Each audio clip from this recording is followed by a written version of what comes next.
And I am going to turn it over to Jeff Badger, who is here to talk to us about the Council of American Overseas Research Centers. All right. Hello, everybody. Thank you for joining me. I'm coming to you from not very sunny Portland, Maine, and where I work remotely for CAORC, which is based in Washington, D.C.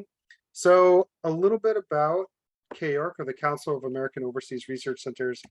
Founded in 1981, it's a private nonprofit federation of independent overseas research centers. We have 25 research centers overseas that are all independent. We're an umbrella organization for them. Promoting advanced research, particularly in humanities and social sciences.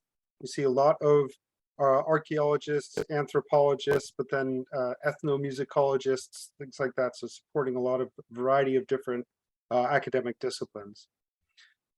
So CAORC fosters research projects across national boundaries and works to expand resource base and service for these academic overseas research centers. So we've got, as I mentioned, 25 research centers that represent 29 different countries in Europe, Latin America, the Middle East, Africa, Asia, and West Africa.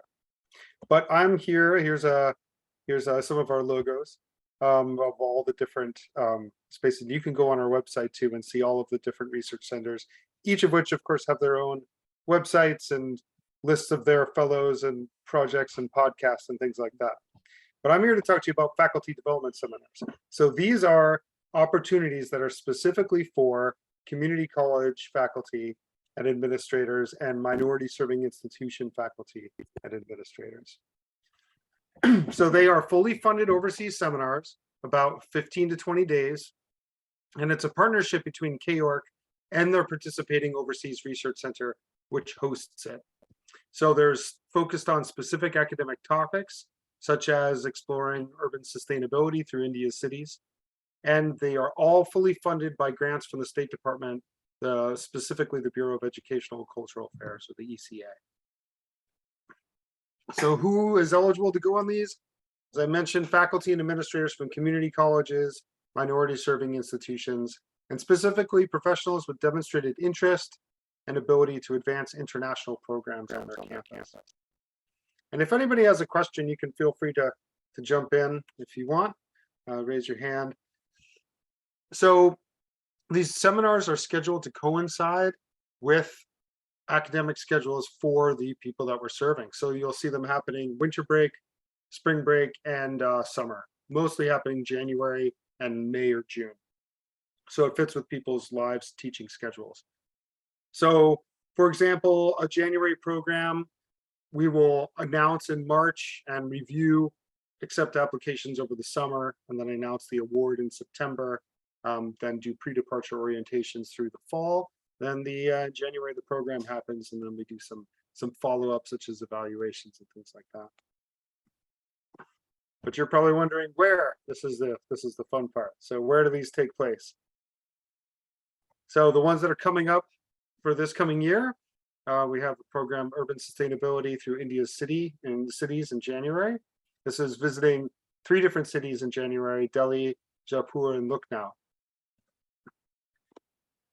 Exploring West Africa and the diaspora in Senegal,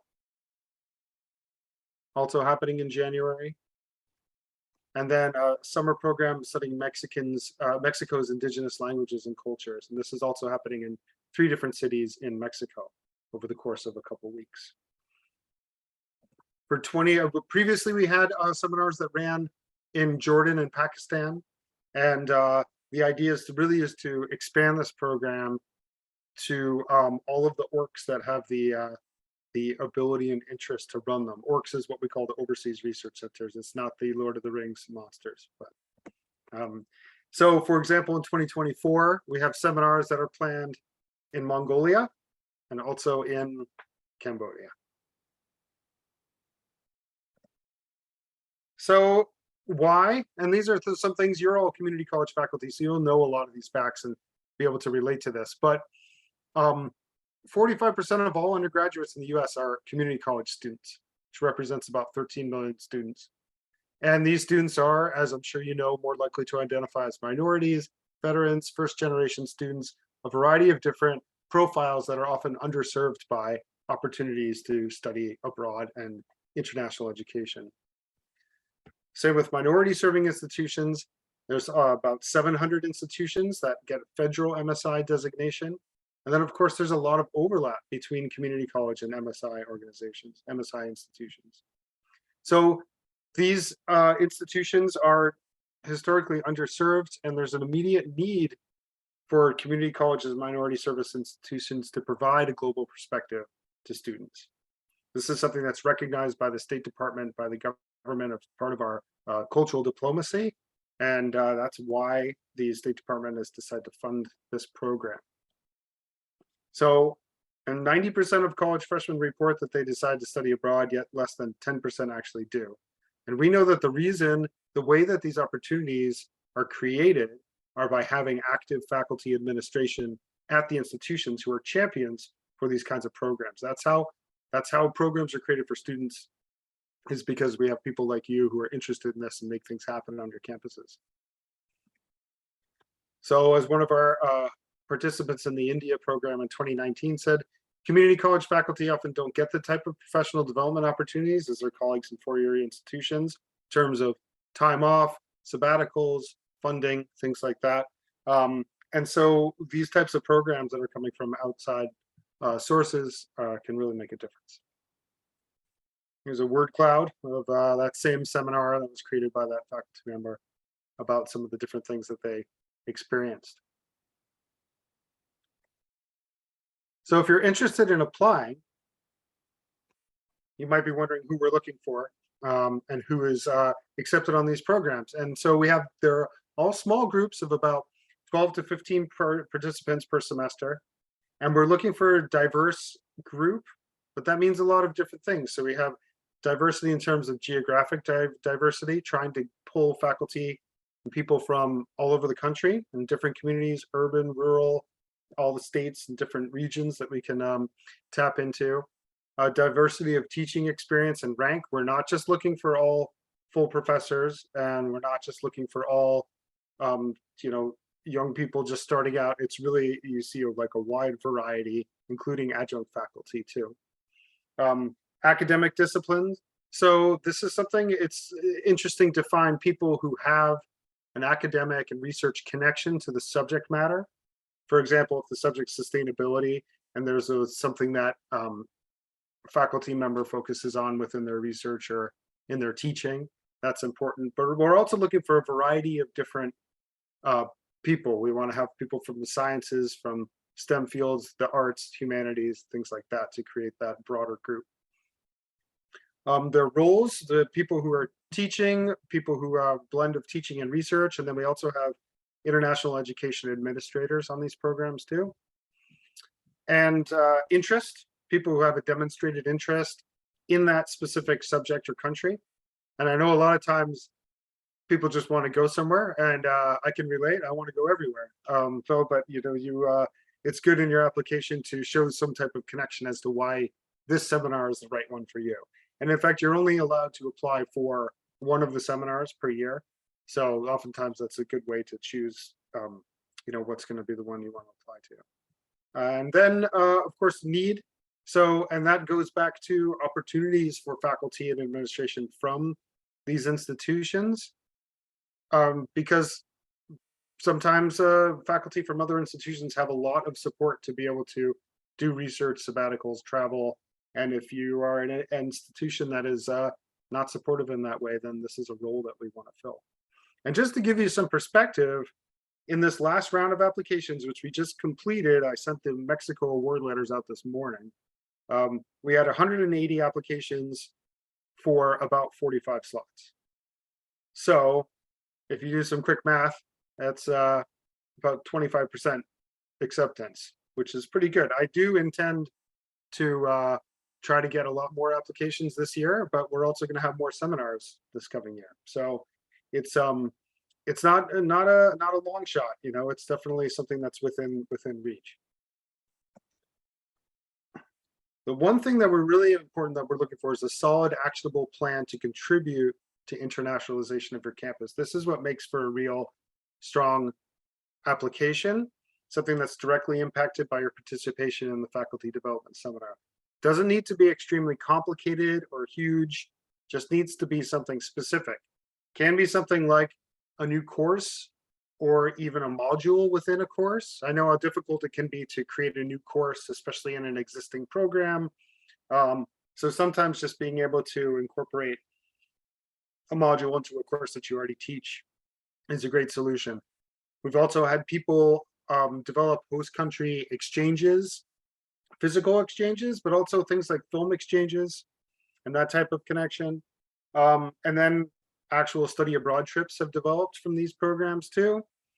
Faculty collaboration that doesn't even involve classes or students, but just continued collaborative research. COIL projects, that's collaborative online interactive learning projects, like photography exchanges between photography classes. And then, of course, I would say, you know, what do people want to do? What do you think is really going to benefit you and your students and further your own academic interests?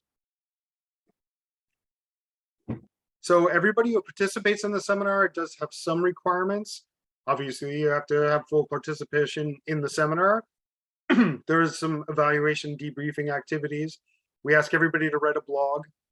It's just, and then some continued alumni engagement, which we're trying to develop. And those should be, you know, enrichment activities that are going to be something you'll want to participate in is our plan. And then, of course, the concept for expanding global education at home, again, what I call the multiplier effect. And this is something that I know personally. This is the campus of Southern Maine Community College, where I was a faculty member in fine arts for 16 years. This is my studio right up there. And just this year, I shifted to working to CAORC for full time. But about 7 years ago, I went on a faculty development seminar, and I came home and started a global studies program at my college, which offered the very first 4-credit study abroad programs in the Maine community college system. And so here I am taking some students to Italy. Here I am with students in Iceland. So this is something that I know well. It's near and dear to my heart. It's something I really believe in, and to the point where I sort of shifted my career towards working on this. So I know community colleges, I know the students, I know the faculty, and I'm really excited about this opportunity. So if you're interested in learning more, of course, there's a website, caorc.org, and then that's me and my email address down there, and you can learn all about it. And now I'd be happy to take any questions.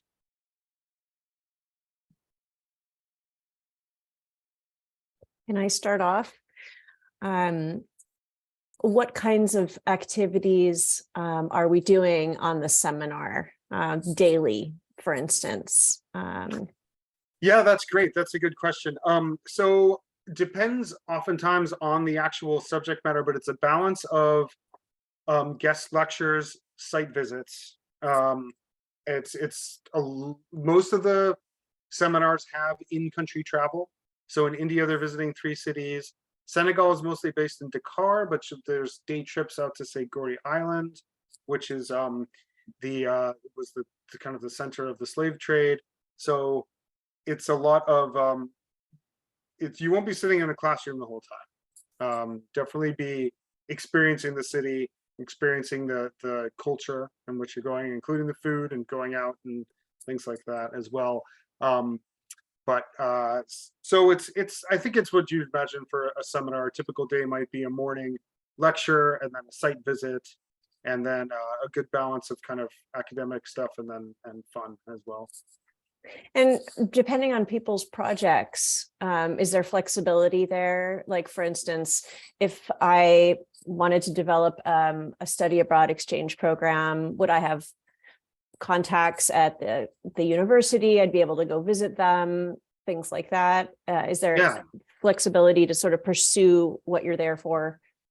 Yeah, and you know, the proposal is something that is really we want people to follow up on, and we want to be able to report on for our own grant reports, and just for the mission of these seminars. But if it's something that takes a different form, or something that takes a year longer than you think it will, or things like that, that of course is fine. And we will of course provide support for getting in contact with people.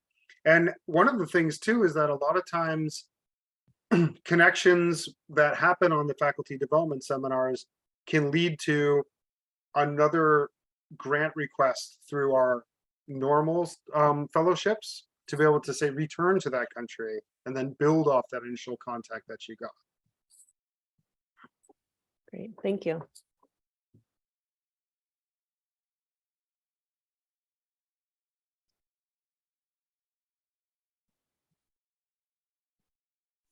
I had some questions about just the sites. I noticed that online they're not up yet, and you mentioned a couple, but do you know which seminars will be available for next year? And then I'm also wondering about the timeline for application, which I think you might have mentioned, but if you could just go over that again, that would be helpful.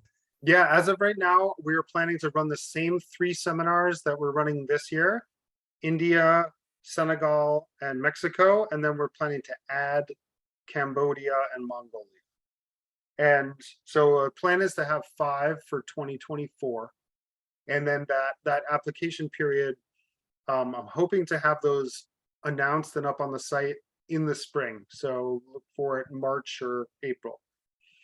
And if you join our mailing list or follow us on social media, Instagram, things like that, then you'll definitely know when we've announced it, because it's that's our job, get the word out. So yeah, then that's how I found out about CAORC, was by the Community Colleges for International Development Conference, and finding out about it there, signing up for the mailing list, and then receiving word about this. Great, thank you, that's helpful.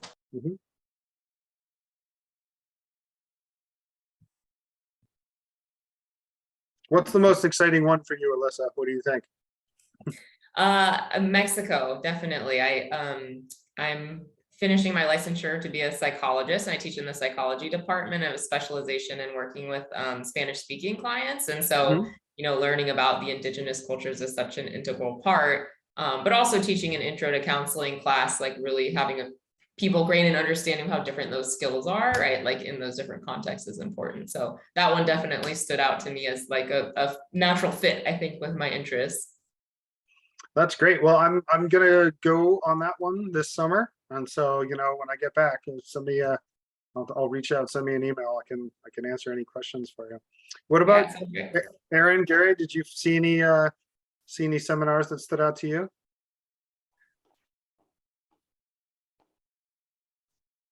Here's I'm Mongolia. currently looking at the. Okay. Go ahead, Gary.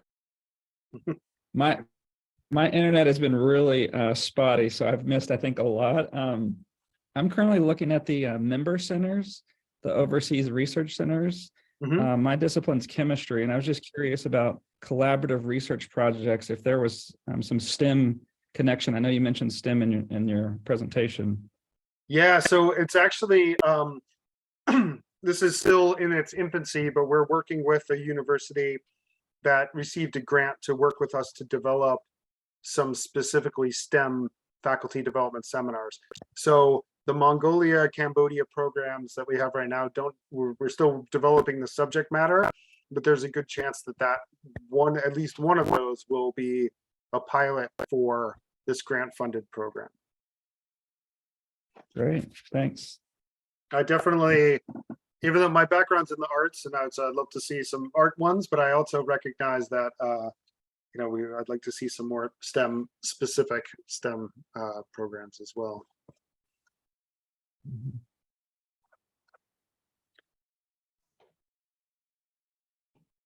Can you talk more about the Mongolia one that's coming up? We had a visit from Tuvsha, who's one of the directors, and she came to visit in DC just this past month, and we started to frame the dates and kind of some of the nuts and bolts of that. It's still kind of in its infancy, but it's going to likely be happening in June And as I said, I think that's the one that potentially might be a ecology and STEM based theme. Beyond that, I can't give too many details. There'll probably be a yurt involved and some horses. That's the one that stood out to me too. Yeah. Okay, that's great. Just because it's so different from anything else that I've done. And in cultural anthropology, we talk a lot about, different subsistence methods. And I know the least about pastoralists or herders. And so I'd really like to get, more experience with folks who have a traditional pastoralist background. I think that would be really great. Yeah, Aaron. absolutely. I'm quite excited about that one too. Yeah.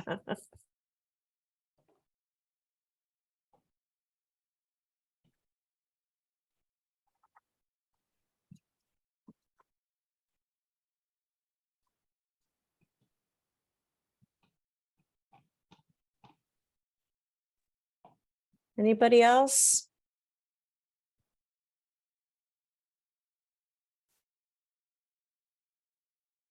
Well, I've got my my name and information up there, and of course a lot of the information's on the website, and we'll be announcing the next faculty development programs this spring. And I really encourage everyone to apply. I hope us spread the word. And I also just thanks for your work in this field and for the opportunities that it provides for your students. I think it's really important. And thank you for coming. Thank you so much. This Thank you is so much. really exciting. Thank you. I think Okay, you're going to great. get at least us four. All right, I hope so.